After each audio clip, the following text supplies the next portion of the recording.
baiboly? Ahoana ho ny baiboly? Fampianarana ara-baiboly mitohitohy arahanao eto amin'ny Upfare Radio, iarahanao amin'ny namana Richard Andrianjatovo. Ahoana ho ny baiboly? Ahoana ho ny baiboly?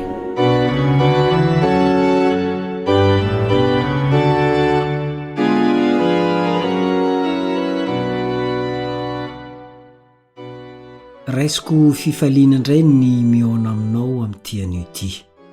Manonona amin'ny fiadanan'i Jesosy Kristy ho aminao sy ny ankonana ny namanao Richard Andrianjatovo.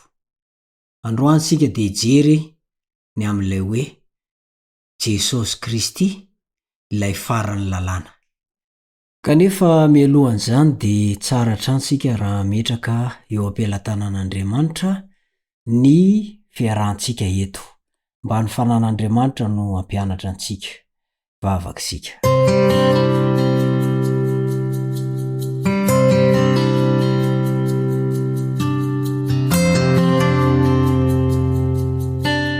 Raina izay ny an-danitro, misaotranao fa nomenao fotoana izay mba ahafahanay andinika ny teninao. Hitady ny marina sy voalazan'ny teninao izay. Ary ny fananao masina ny no ampianatra anay dia mamela ny elokay. Amin'ny anaran'i Jesosy no angatana izany. Amen. Jesosy Kristy no farany lalàna. Raha vantany voalavo ny olombelona, tao aorianany nanana ny fisalasalana no nilaingany Satana, ka nandavany ny tenin'Andriamanitra izay nandrara azy ireo tsy hinana ny azo fahalalana ny tsara sy ny ratsy, dia efa nambara ilay teny fikasana milaza ny atongavan'ilay taranaka ho tonga hanavotra amin'ny alalan'ny fisoloana eo amin'ny kazo fijaliana. Izay no voalazan'ny Genesis 3:15 manao hoe: dia ampifandrafisiko ianao sy ny vehivavy ary ny taranaka ao sy ny taranana. Izy hanoritoro ny lohanao ary ianao kosa hanoritoro ny ombelahy tongony. Ny fanatitra no hevon'ny filazantsara. Nandritra ny taonjato maro dia naseho tamin'ny alalan'ny fanaterana fanatitra zany drafim-panavotana izany. Izay voalazan'ny Asan'ny Apôstôly 10. Asan'ny Apôstôly 10, ny andininy 12 sy 17 manao hoe: ary izy nandidy anay hitory amin'ny olona ka anambara fa izy no voatendrin'Andriamanitra ho mpitsara ny velona sy maty.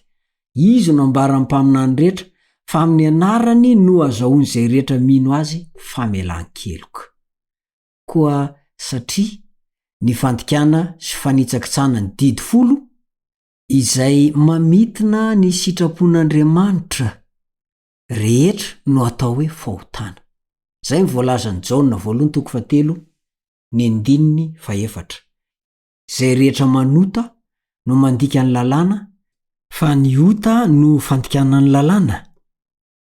Na ilay antsoin'ny baiboly amin'ny teny hafa fa tsy mifanoitra hoe tsy fahamarinana rehetra, io no atao hoe fahotana. Jaona 1:5-7. Ary fahafatesana ny miandry izay mandika an'izany hoy ny Romanina 4:1-7. Noho izany dia nilaina ny fanatitra ho an'izay nanota na nandika tsina ny lalàna voasoratra tao amin'io didy 10. Ota tsinahy Levitikosy 4:2, 9:13, 9:12, 9:17 ary ny Levitikosy 5, ny 15 sy 17. Ny ota tsinahy ihany no misy fanatitra azo ekena. Fa rehefa fantatrao fa tsy mety ilay izy nefa mbola manao, dia fa faty tadiavina zay. Isaky ny manota mantsy ny olona dia manala baraka an'Andriamanitra izy. Ka tokony anatitra fanatitra noho ny otany mba handraisany famelan-keloka ka hikosehana ny fahotany. Rehefa tsy manao toy izany ilay nanota na ilay nandika ny didy 10, dia tsy misy hevitra intsony ny aminy fa tsy maintsy izy mihitsy no faty satria nandà ilay fisoloan'ilay biby tsy manan-tsiny izy. Zay ihany vahaolana tokana natolotr'Andriamanitra azy, fanafodiny fandikan'ny lalàna na ny fahotana zany. Samy hafa araka ny toerana ara-piarahamonina ny karazana fanatitra noho ny ota. Tsy maintsy entin'ilay nandika ny lalàna raha tsy teo faty izy ka te haneo ny finoany sy ny fibebany. Ny fanatitra mpisorona dia voalaza ao amin'ny Levitikosy 4:4-7. Zay ny fanatitra ho ampisorona. Ny fanatitra ho an'ny vahoaka ankapobeny kosa dia mivoalaza ny Levitikosy 4:7-20. Ny fanatitra ho amin'ny mpanapaka indray dia izay voalaza ny Levitikosy 4:2-20. Ary ho an'ny olona iray kosa ny 7-20.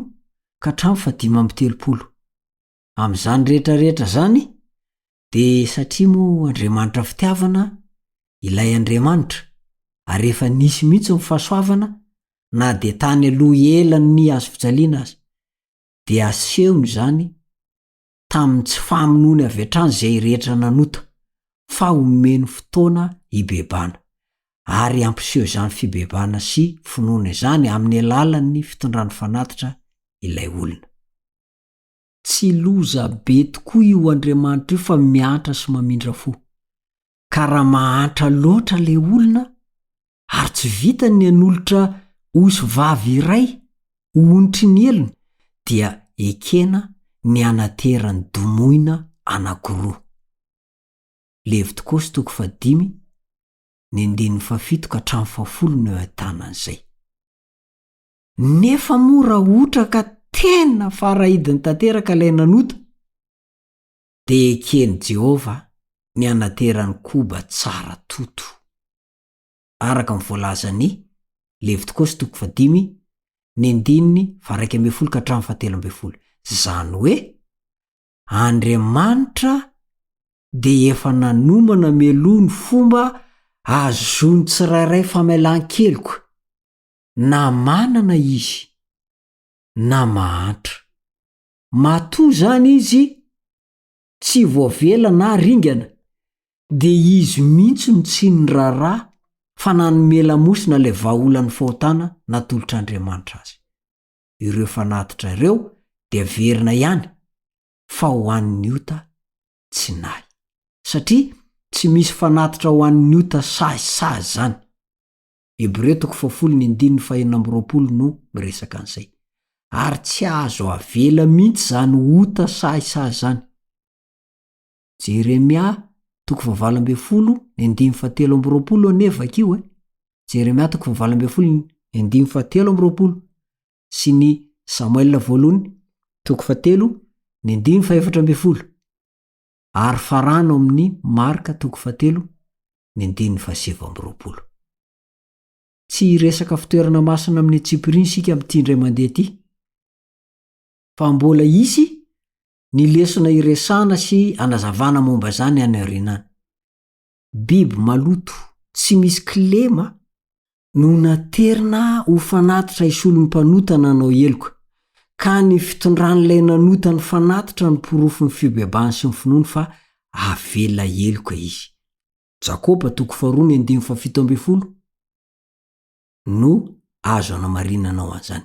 Ireny fanatitra nandritra ny taonjato maro reny no tandindon'ilay fisoloana manondro ny fisoloana nataon'i Jesosy teo ambonin'ny hazo fijaliana.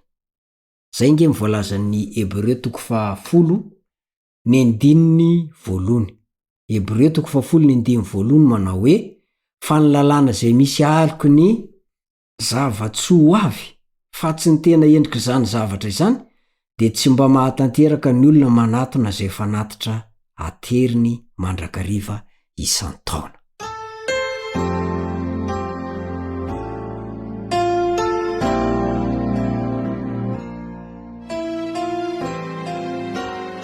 Mahagaga ihany no asa in'ny olona sasany milaza sy mampianatra fa Jesosy no tandindony sabata. koa tsy tokony tandremana tsony zany satria efa tanteraka ao am' Jesosy.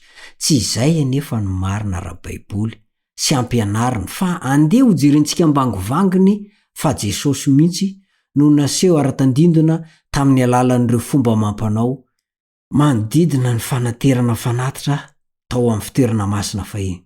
Arao indray ary lay nanota no mitondra ho eo ampisorona ny biby atao fanatitra toy ny nanolorana ho eo an-tanam-panota an' Jesosy. Lioka 4:7, Matio 5:15. Apetraky ny mpanota eo amin'ny lohan'ilay biby ny tanany mba ilazana fa nafindra tamin'ilay biby ny elony. Toy izany koa, na dia tsy nanota aza Kristy dia nitondra ny elontsika izy, nafindra tamin'ny elontsika. Dia izy no nizaka an'izany hoy ny Isaia 3:15 sy ny Petera 2:2. Ny mpanota no namony biby avy eo.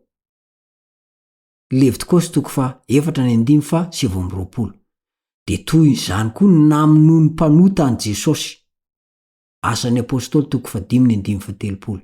Tsy izay biby rehetra fa ny biby madio sy tsy misy kilema no natao fanatitra. Mampiseho zany fa ny fahadiovam-piainana tsy misy fahanana kely ka nananan'i Jesosy araka ny voalazan'ny Romanina 5:14 sy ilay Petera 2:2. Zay no asehon'io biby tsy mana-tsiny io.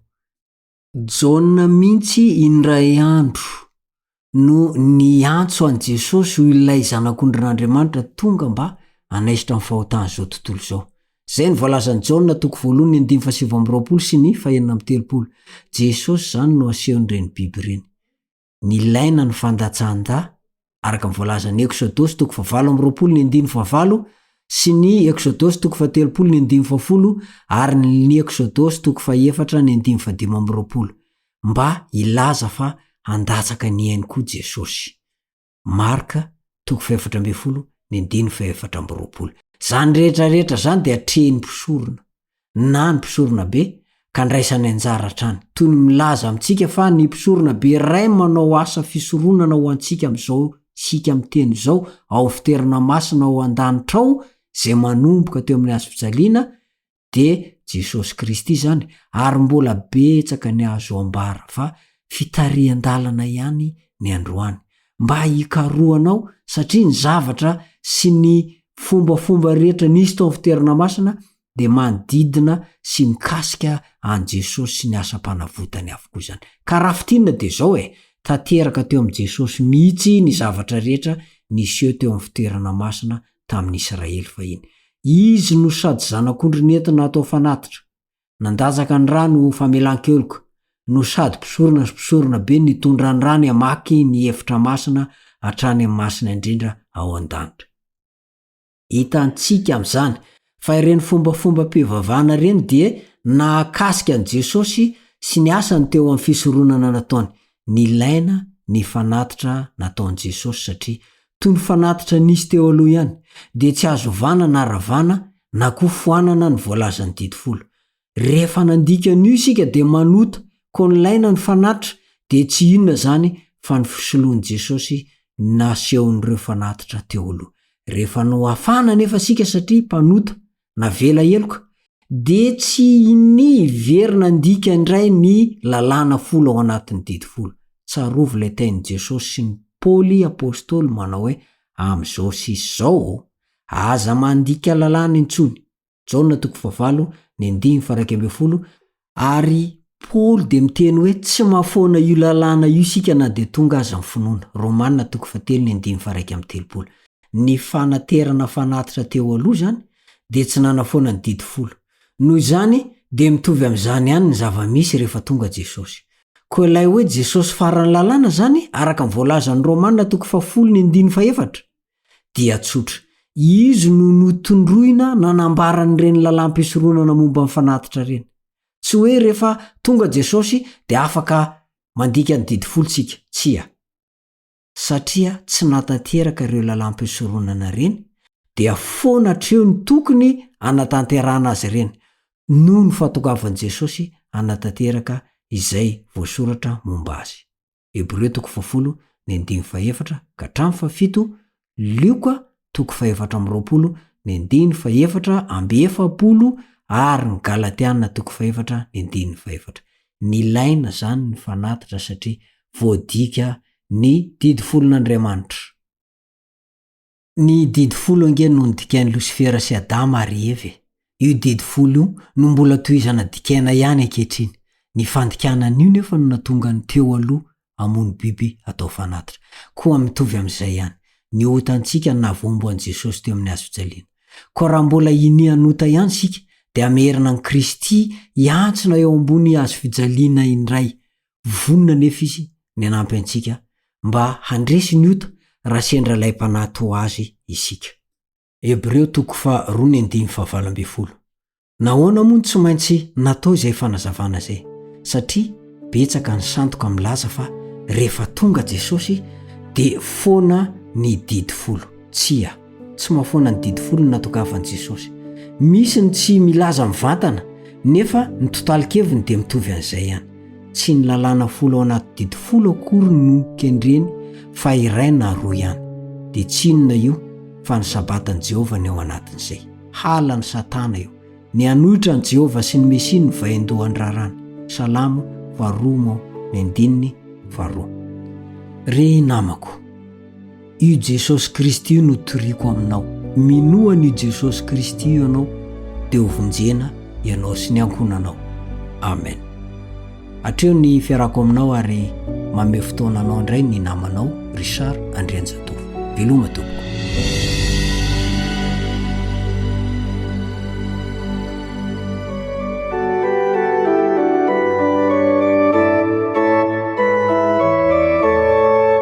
Ahoana hoy ny Baiboly?